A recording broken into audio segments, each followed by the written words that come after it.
Uy, ay! Te, magkano po per takal?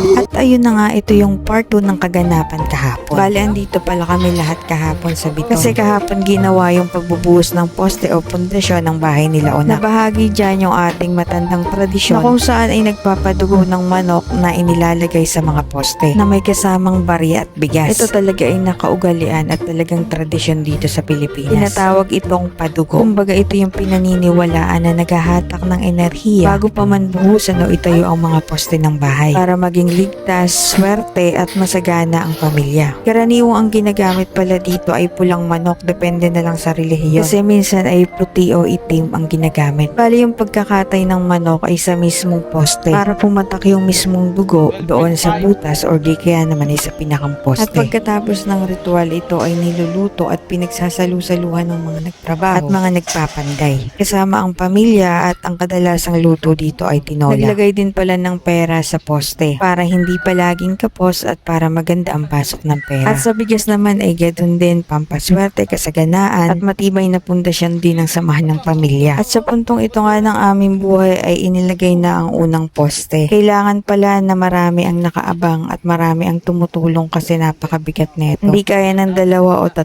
tao lang. Bali ngayon lang pala ako nakakita ng talagang aktwal na nagbubuhos. Yung ganito na tinatambayan, binibidyohan at nag-oobserba sa mga proseso. Kasi hindi lang pala ito basta-basta, talagang may proseso sila na sinusunod para mas matibay at talagang sinisigurado nila na almost perfect yung ginagawa nila as per standard. Katulad niya na may binibitin pa at talagang sinusukat na parang trompo. Hindi ko alam, nakalimutan ko na yung tawag. Tinanong ko si engineer pero sinabi niya, nakalimutan ko lang. Ayun na yun, basta ang pagkakatanda ko, ang purpose nito ay para maging pantay, balanse yung poste, yung pagkakatayo ng poste, ganun. Basta i-correct niya na lang ako kung mali nga ang nasabi ko. Char!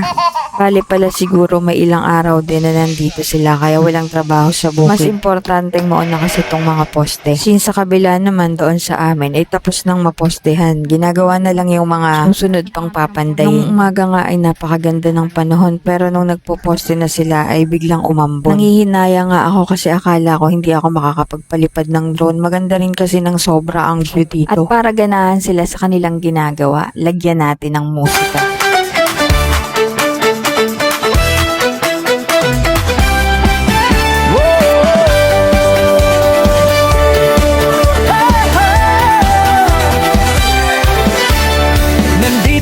Sila Gachino, sama ka sa biyahe. Sa laot man o sa lupa, lagi kang may ngiti. Kahit anong hamon kaya basta sama-sama. Sa bawat kwento tawa, siguradong masaya. Kahit saan mapunta, may bagong matututunan. Sa bawat araw na dadaan, may saya at inspirasyon. Gachino Globe, laging may dalang tulong. Sa opisina man o habang kami nagsusurvey. Gaway sang ihahatid sa alon ng buhay. Lagi kang sasamahan.